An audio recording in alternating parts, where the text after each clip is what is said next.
ভোরের রাগ ভাঙানোর জন্য ভোরের কাছাকাছি এলো নতুন। অবাক হয়ে যায় ম্যাম। হ্যাঁ বন্ধুরা, এমনটাই দেখা যাবে। বিস্তারিত জানতে ভিডিওটিতে লাইক দিয়ে চ্যানেলটি সাবস্ক্রাইব করে দেখতে থাকো। গল্পের শুরুতেই দেখা যায় মলিনী নতুনকে বলে, আমি আগের দিন বললাম বলেই কি তুমি আজকে মেয়েটাকে শাসন করলে?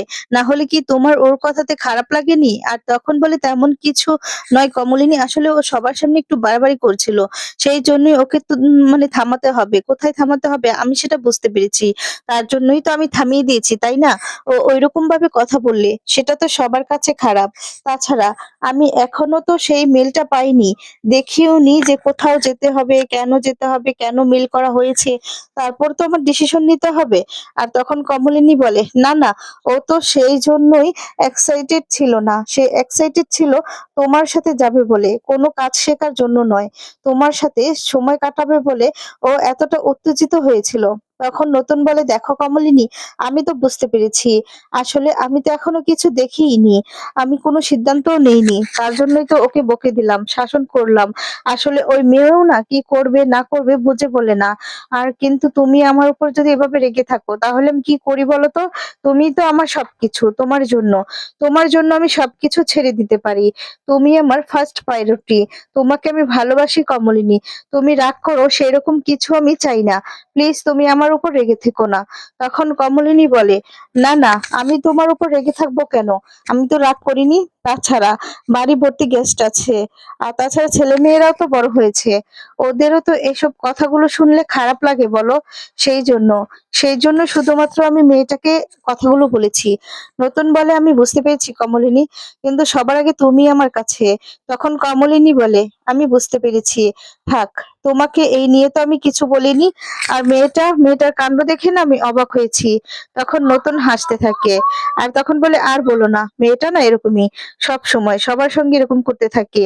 কিন্তু আমি একটু রাগারাগি করাতে হয়তোবা অভিমান হয়েছে, তাই এমন রিয়েক্ট করে ফেলেছে। কিন্তু ওকে তো আমি থামিয়ে দিয়েছি বলো। আর তাছাড়া আমার কথা হলো, আমি তো এখনো মেলটা দেখিনি। আমার কাছে আগে মেলটা আসুক, তারপর দেখবো আমার যাওয়াটা ইম্পর্টেন্ট নাকি ইম্পর্টেন্ট নয়। ওরকম হলে আমি যাবই না, অন্য কাউকে পাঠিয়ে দিব। না হলে অন্য কারোর সঙ্গে নয় ভোর ঘুরে আসবে, তাতে তো আমাদের সমস্যা নেই। কমলিনী তখন বলে, না, তোমার কাজ, তোমার কাজের জন্য তো আমি কোনোদিনও তোমাকে বারণ করিনি বলো। কমলিনী এই বলে চলে যেতে লাগলে নতুন তখন হাত ধরে আর বলে, কমলিনী তুমিই আমার কাছে সবকিছু, তুমি রেগে নেই তো? তখন কমলিনী বলে, না না, আমি কেন রেগে থাকবো? আর আমার রাগ করার কোনো প্রশ্নই তো আসে না বলো। তুমি তুমি যা করেছো ঠিকই তো করেছো, তাহলে আমি কেন রাগ করব? নতুন তখন বলে, না তারপরেও এই যে তুমি মুখ ভার করে থাকো না, সেটা কিন্তু আমার একদম ভালো লাগে না। বিশ্বাস করো, আমি সবকিছু ছেড়ে দিতে পারি, সবকিছু সহ্য করতে পারি, কিন্তু তুমি এরকম মুখ ভার করে রাখলে আমার কিন্তু ভালো লাগে না। আমি চাই তুমি সব সময় হাসি খুশি থাকবে। তখন কমলিনী বলে, দেখো আমার মেয়ের বিয়ে, কত দায়িত্ব আছে, নিচে কত লোকজন আছে, সেখানে তো আমাকে যেতে হবে। তাছাড়া তুমি তুমি কেন ভাবছো যে আমি মন খারাপ করে আছি? আমার মন খারাপ হচ্ছে না। মেয়েটাকে ওইরকম ভাবে বললাম, আসলে ওরও তো বাড়ির মানুষের জন্য মন খারাপ হতে পারে বলো। আর সেই জন্য আমি ওকে বলেছিলাম যে ও ওখানে আসতে পারে, কিন্তু মেয়েটা এরকম ভাবে রিয়েক্ট করাতে না আমি একটু শাসন করে ফেলেছি নিজের মনে করে। আমার মেয়ের বয়সী তো সেই জন্য।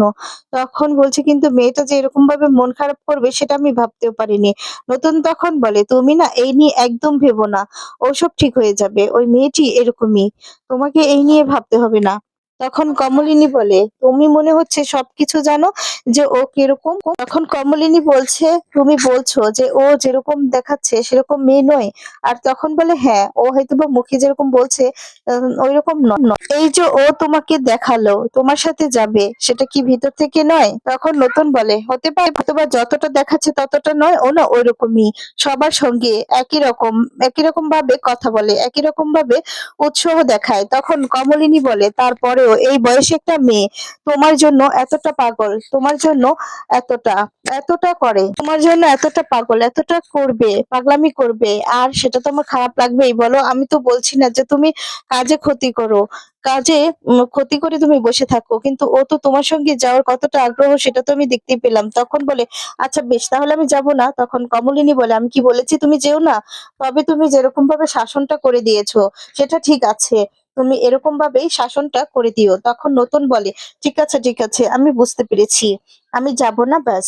আমি তোমার জন্য সবকিছু ছেড়ে দিতে পারি কমলিনী। আমি বললাম তো আমি যাব না। এখানে এই নিয়ে আর কথা বলো না। আর এমন মন খারাপ করেও থেকো না। তখন কমলিনী বলে, আচ্ছা কি আমি বলেছি মন খারাপ করেছি? তখনই দেখা যাবে ভোরকে নিয়ে কুর্চি সেখানে আসে। এসে তখন বলে বৌদি, কুর্চি তখন বলে বৌদি ভাই ও চলে যাবে বলছে, তাই তোমাকে বলতে এসেছি। তখন ভোর বলে, আমি চলে যাচ্ছি বৌদি, খেয়ে নিয়েছি, আমার জন্য চিন্তা করবেন না। কুর্চি তখন বলে, কোথায় খেলে? সেই তো মিষ্টি খেয়ে চলে যাচ্ছিলে, আমি জোর করে তোমাকে খাইয়ে দিচ্ছিলাম। তুমি আর বলো না বৌদি ভাই, ও তো একদমই খেতে চাইছিল না। আর তখনই দেখা মলিনী বলছে, তুমি কিন্তু বিয়েতে উপস্থিত থাকবে, আমার মেয়ের বিয়েতে, বুঝতে পেরেছো? কত রকমের কাজ আছে বলো তো, তোমাকে আসতেই হবে। আর আমি কিন্তু মায়ের মতো, আমার লোক হিসেবেই তোমাকে কিন্তু আমি শাসন করেছি, বুঝতে পেরেছো? তুমি কিন্তু মন খারাপ করবে না। আর তুমি যে কথাগুলো বলেছিলে, আমার ছেলে মেয়ে সেখানে ছিল, তাদেরও তো মন খারাপ হতে পারে, সেই জন্য আমি কথাগুলো বলেছিলাম। তুমি মন খারাপ করো না প্লিজ। তোমাকে তোমাকেও তো বুঝতে হবে যে সেখানে লোকজন আছে, সেই কথাগুলো বলা চলে না। তখন দেখা যাবে ভোর বলে, আমি আর কি বলেছি বৌদি? আর তখন বলে, ওই যে তুমি তখন সেই কথাগুলো বললে না, সেগুলো বলতে নেই সকলের সামনে। আর তখন বলে, ঠিক আছে, আমি তো স্বতন্ত্রর সাথে যেতেই চেয়েছি, আর তো কিছু বলিনি। তখন কমলিনী বলে, হ্যাঁ সেটা তো আমি বুঝতে পারছি, তুমি আর কিছু বলনি, কিন্তু দেখো সব কথা তো সবার সামনে বলা যায় না। আর দেখো ভোর, আমাদের বাড়িটা না নিজেদের বাড়ির মতো মনে করবে, আমরা তোমার কাছের মানুষ, যখন ইচ্ছে হবে এই বাড়িতে চলে আসবে। আমরা কিন্তু তোমার বাড়ির লোকদের মতোই, বুঝতে পেরেছো? তুমি তো দূরে থাকো, নিশ্চয়ই তোমার বাড়ির লোকদের কথা মনে পড়ে, তার জন্যই তো তোমাকে বলছি। হ্যাঁ, তোমাকে একটু শাসন করে ফেলেছি, তুমি না কথাগুলো মনে রেখো, তাহলেই হবে। ভোর তখন বলে, ঠিক আছে। কমলিনী তখন বলে, তোমাকে কিন্তু কালকে আসতে হবে। ভোর তখন বলে, না, ইনস্টিটিউট থেকে আমি প্রতিদিন আসতে পারবো না, সেই বিয়ের দিন আসবো। কমলিনী বলে, না সেটা তো বললে তো হবে না, তোমাকে আসতেই হবে, প্রতিটা দিন তোমাকে আসতে হবে। তোমার স্বতন্ত্রতাকেও আমি বলে দিব যে তোমাকে যেন নিয়ে আসে, আর সবাই তো আসবেই। তখন তখন ভোর বলতে থাকে, না আমি আসতে পারবো না। তখন কমলিনী বলে, কেন আসতে পারবে না? বলেছি তো তোমাকে কিন্তু আসতেই হবে, না হলে কিন্তু আমি খুব রাগ করব।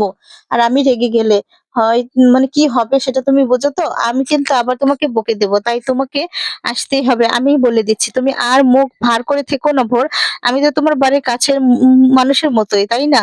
ভোর তখন বলে, আমি আর এমন কি বলেছি? আমি তো স্যারকে শুধু শ্রদ্ধা করি, ভালোবাসি, সেটাই সেটাই আমি ওনাকে ফলো করি, ওনার অনেক বড় ফ্রেন্ড আমি। এখানে ভুল কি করেছি আমি, বলুন? আমি তো ভুল কিছু বলিনি। তখনই ভোর আবারও কাঁদতে থাকে আর বলে, আমি সরি বললাম তো। আর তখন কমলিনী বলে, হ্যাঁ আমার ভুল হয়েছে, আমি কথাগুলো বলে ফেলেছি। কমলিনী তখন অবাক হয়ে যায়। নতুনকে তখন বলে, তুমি আবার এখানে কথা বলতে আসলে কেন বলো তো? আমি তোর সঙ্গে কথা বলছি। ভোর না অনেক লক্ষ্মী মেয়ে, ভোর আর রাগ করবে না। ভোর, তুমি আর রাগ করবে না, ঠিক আছে? তখন ভোর বলে, ঠিক আছে ম্যাম, আর তাহলে আমি এখন চলে যাই? তখন কমলিনী বলে, আবার ম্যাম বলে? এই তো একটু আগে বৌদি বলছিলে, আবার কি হলো? তখন ভোর বলে, না, আমার ইনস্টিটিউটের স্যার ম্যামরা দাঁড়িয়ে আছে, তাদের সঙ্গে আমার চলে যেতে হবে। নতুন তখন বলে, আমি তোমার বাড়ি পৌঁছে দিচ্ছি। ভোর বলে যে, না দরকার নেই, সবাই নিচে আছে, আমি তাদের সঙ্গে চলে যেতে পারবো, আমাকে আপনার পৌঁছে দিতে হবে না। আমি তো শুধু এমনিতেই বলে ফেলেছিলাম, কিন্তু আপনারা না আমাকে সবার সামনে হিউমিলেট করেছেন, সবার সামনে অপমান করেছেন, আমার না সেই জন্য খুব কষ্ট হয়েছে, আমি খুব কষ্ট পেয়েছি। কমলিনী বলে, আচ্ছা ঠিক আছে, আই এম সরি, সবার সামনে না হয় সবটা বলে দিব, ঠিক আছে? এবার হলো তো, এবার অন্তত রাগ করো না। তখন নতুন বলতে থাকে, আচ্ছা আমি তোমাকে নামিয়ে দিয়ে আসি, চলো। ভোর বলে যে, না দরকার নেই। নতুন বলে, দাঁড়াও, আমি বলছি তো। এরপর দেখা যাবে নতুন আর ভোর নিচে চলে যায়, কমলিনী খুব কষ্ট পায়। কুর্চি তখন বলতে থাকে, বৌদি আমি তোমাকে একটা কথা বলছি, এই যে ভোর বলে মেয়েটার জন্য না তোমাকে অনেক সাফার করতে হবে, আমি তোমায় বলে দিচ্ছি, ওর জন্য অনেক সাফার করতে হবে। তখন এই কথা শুনে অবাক হয়ে যায়। আমি তোমাকে বলে দিচ্ছি, ওর জন্য অনেক বিপদ ঘনিয়ে আসতে পারে। আর তখন কমলিনী বলে, কেন দিদিভাই, কেন বলছো? কুর্চি তখন বলে, ও কিন্তু নতুন দাকে পাগলের মতো ভালোবাসে, আমি তোমাকে সেটা বলে দিচ্ছি, কিন্তু এই জন্য তুমি কিন্তু নতুন দাকে একদম ভুল বুঝবে না, কারণ ওই মানুষটা তোমাকে সেই কবে থেকে ভালোবাসে, সারাটা জীবন তোমাকেই ভালোবেসে গিয়েছে, তোমাকে তার জীবনের থেকেও বেশি ভালোবাসে। তখন কমলিনী বলছে, দিদিভাই তোমার কেন মনে হচ্ছে যে আমি তোমার দাদাভাইকে ভুল বুঝবো? কুর্চি তখন বলে, আমি সারাক্ষণ তোমার সাথেই থাকি, আর আমি বুঝবো না? আমি বুঝি দিদি, বৌদি ভাই, যে তোমার মন খারাপ হয়, তুমি না এই নিয়ে নতুন দাকে কোনো রকম কোনো ভুল বুঝবে না। মেয়েটা পাগলামি করবে, নতুন দাকে নিজের কাছে টানার চেষ্টা করবে, কিন্তু তুমি তুমি নতুন দাকে বিশ্বাস করবে, বিশ্বাস করতে হবে। কমলিনী তখন বলে, কেন যে আমি বাচ্চাদের মতো হয়ে যাচ্ছি দিদি ভাই, আমি নিজেও বুঝতে পারছি না কেন এরকম ভাবে আমি রিয়েক্ট করছি। তখন কুচি বলছে, বৌদি ভাই এটা না বয়সের কোনো ব্যাপার নয়, বুঝতে পেরেছো তো? নিজের মানুষকে অন্য কারোর সঙ্গে দেখলে সেটা সবারই খারাপ লাগতে পারে। কমলিনী তখন বলে, ছি ছি ছি, আমি যে তোমার নতুন দাকে কবে থেকে চিনি, তারপরেও সেই মানুষটার প্রতি আমার এতটুকু বিশ্বাস আসে না কেন সেটাই বুঝতে পারি না, কেন ভুল বুঝি। তখন কুচি বলে, এই তো আমার বৌদি ভাই, তুমি না আমার নতুন দাকে সব সময় বিশ্বাস করবে, বুঝতে পেরেছো? নতুন দার পাশে দাঁড়িয়ে লড়াই করবে। কয়েকবার নতুন দাকে ভুল বুঝেছো, এবার কিন্তু আর ভুল বোঝো না বৌদি ভাই, তাহলে কিন্তু তুমি নিজেই ঠকে যাবে। কারণ এই মানুষটা তোমার জন্য সবকিছু করতে পারে, সবকিছু। তখন কমলিনী কুর্চির কথায় তাকিয়ে থাকে। এরপর কুর্চি বলে, যাই হোক না কেন তোমাকে কিন্তু নতুনদার পাশে থাকতেই হবে। আর তখন কমলিনী বলে, কি যে বলো না দিদি ভাই, এই মানুষটার পাশে থাকবো না? ছেলে মেয়েদের বাবাই তো এই মানুষটা, তাছাড়া ছোটবেলা থেকে তাদেরকে মানুষ করেছে, এই বুড়ো বয়সে সে বিয়ে করেছে, তাকে কি অবিশ্বাসের কোনো জায়গা আছে? তখন কুর্চি বলে, তারপরেও এই মেয়েটার জন্য তোমাকে অনেক কষ্ট পোহাতে হতে পারে, আর তারপরেও নতুনদার পাশে কিন্তু তোমাকে থাকতে হবে। কমলিনী তখন বলে, এই মানুষটার পাশে আমি সবসময় থাকবো। কুর্চি তখন বলে, এই তো আমার বৌদি ভাই। এই বলে কমলিনীকে জড়িয়ে ধরে কুর্চি। তারপর দেখা যাবে নতুন ইনস্টিটিউটে যায়, আর তখন গিয়ে বলতে থাকে, আমি এই ক্লাসটা করানোর জন্য এসেছিলাম, আমাকে যেতে হবে, বুঝতে পেরেছো? তাড়াতাড়ি চলে যেতে হবে, আজকে মেয়ের আইবুড়ো ভাত। কমলিনী বলে দিয়েছে আমাকে ওখানে থাকতে হবে, তোমরা যাবে তো? তখনই দেখা যাবে বাকি কলিগরা বলে, হ্যাঁ হ্যাঁ যাবো না, আবার ওই বাড়িতে যেতে পারলে আমাদেরও তো খুব ভালো লাগে, বৌদি যেই মিশুক। তখন নতুন বলে, এ কি ভোর, তুমি ওখানে কি করছো? তখন ভোর বলছে, এই তো স্যার নোটস কালেক্ট করছি। তখন নতুন বলে, বাবা আবার স্যার, হঠাৎ করে স্যার বলছো? ভোর তখন বলে, না স্বতন্ত্রতা বলতাম এটা তোমার দুঃসাহস, আপনি তো আমার সিনিয়র, আমি জুনিয়র, আপনাকে স্যারই তো বলা দরকার, তার জন্য আমি স্যারই বলছি। তখন নতুন বলছে, হঠাৎ করে আবার এই ভোরের কি হলো, এরকম ভাবে চুপচাপ হয়ে গিয়েছে, কারো সঙ্গে কোনো কথাও বলছে না, ব্যাপারটা কি? তখন ভোর বলে, কেন স্যার, আমি তো এরকমই ঠিক আছি, আমি এরকমই ভালো আছি, আমার তো অন্য কোনো কথা বলার নেই। আর তাছাড়া আমি আপনাদের জুনিয়র, আমার তো আপনাদের সঙ্গে এরকম কথা বলা মানায় না। তখন দিব্যশিখা ম্যাডাম বলে, আর বলো না স্বতন্ত্র, কি যে হয়েছে ভোরের কে জানে। ভোর হঠাৎ করে সন্দেহ হয়ে গেল, ভোরের আলো তো ফুটছেই না, কি হয়ে গেল মেয়েটার কে জানে। সেদিনের পর থেকে আমাদের সঙ্গেও তেমন একটা কথা বলছেই না। আর তখন নতুন বল, ভোর হঠাৎ করে তোমার আবার কি হলো? ভোর তখন বলে, কেন আমি যেরকম আছি ওইরকমই তো ঠিক আছি, সবসময় যে ভোরের আলো ফুটতে হবে তেমনটাও তো নয়, অনেক সময় সন্ধে নামাটাও দরকার আছে, তাহলে কিছু মানুষ বুঝতে পারবে ভোরের সন্ধ্যাটা। আর তখন বলে, আচ্ছা আমি চলে যাচ্ছি, এই বলে ভোর সেখান থেকে চলে যায়। আর তারপর নতুন বলছে, আমাকেও চলে যেতে হবে। বাকি কলিগরা বলছে, হঠাৎ করে ভোরের যে কি হলো কিছুই বুঝতে পারছি না। নতুন তখন বলে, আচ্ছা ঠিক আছে, যাওয়ার সময় দেখি কথা বলতে পারি কিনা। তখন সবাই বলে, আমরা তো যাবো বিয়েতে, কিন্তু ভোর যাবে কিনা সেটা বলতে পারছি না। তারপর নতুন বেরিয়ে আসে, নতুন বেরিয়ে এসে ভোরকে বলে, ভোর কি হয়েছে তোমার? ভোর তখন বলে, কিছু না তো স্যার। তখন নতুন বলে, ভোর মেলটা কিন্তু আমি পেয়ে গিয়ে। তখন বলে, তোমাকে এরকম কেন দেখাচ্ছে, তোমাকে এরকম দেখতে কিন্তু ভালো লাগছে না। আর তখন ভোর বলে, আমাকে তো অন্যরকম দেখতেও ভালো লাগে না আপনাদের, তখনও তো আপনাদের ক্ষতি হয়েছিল, আপনাদের অস্বস্তি হয়েছিল, তো এরকম দেখে তো আপনাদের অস্বস্তি হওয়ার কথা নয়। তখন বলে, তোমাকে স্বাভাবিক লাগছে না। এরপর বল, আমার স্বাভাবিকত্ব কি আপনি সেটা কি করে জানবেন, কতদিন চিনেন আপনি আমাকে? তখন নতুন বলে, এটার জন্য অনেকদিন জানতে হয় না, একটা মানুষ সে স্বাভাবিক আছে কিনা নাকি সে মানে কষ্ট পাচ্ছে সেটা পরিষ্কার ভাবেই বোঝা যায়, কোন মানুষ সেটা আমি বুঝতে পারি। তখন বলে, আমি তো বুঝতে পারছি না যে আমাকে নিয়ে আপনি মাথা ঘামাচ্ছেন কেন, আমাকে নিয়ে তো মাথা ঘামানোর আপনার কথা নয়। আর তখন বলে, আপনি আহ, আমাকে নিয়ে মাথা ঘামাবেন না। আর তখন নতুন বলে, তুমি আমার কালিগ, আর তোমার জন্য মাথা ঘামাবো না কে বলেছে? তোমাকে নিয়ে মাথা ঘামাবো না কেন? হ্যাঁ ঘামাবো। আর তখন বলে, ও বাই দ্য ওয়ে, তোমাকে তো আমি খবরটাই দিতে পারিনি, বলাটা বন্ধ করে দিয়েছি, আমি তো মেলটা পেয়েছি যেটা আমাকে পাঠানো হয়েছে, হ্যাঁ আমাকে সেখানে যেতেই হবে। আর তখন বলে, ও আচ্ছা তাহলে ভালো তো, অল দ্য বেস্ট। এরপর বলে, থ্যাংক ইউ, আমাকে একজন জুনিয়র নিয়ে যেতে বলেছে।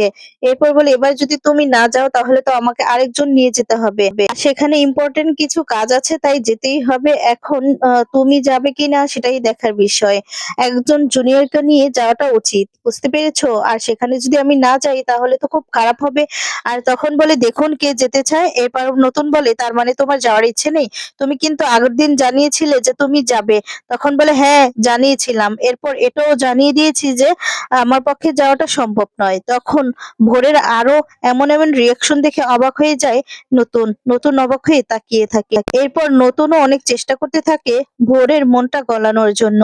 তার জন্য অনেক কথা বলছে। আর ভোর এমন কথা শুনে নতুনের মুখে অবাক হয়ে নতুনের দিকে তাকিয়ে থাকে। এদিকে ম্যাম বেরিয়ে আসলে ম্যামও অবাক হয়ে তাকিয়ে থাকে যে নতুন কিভাবে কথা বলছে। তো বন্ধুরা, আজকের ভিডিওটি তোমাদের কেমন লেগেছে কমেন্টস করে জানিয়ে দাও। পরবর্তী আপডেট পেতে চ্যানেলটি সাবস্ক্রাইব করো। ধন্যবাদ। ভালো থাকবে, সুস্থ থাকবে।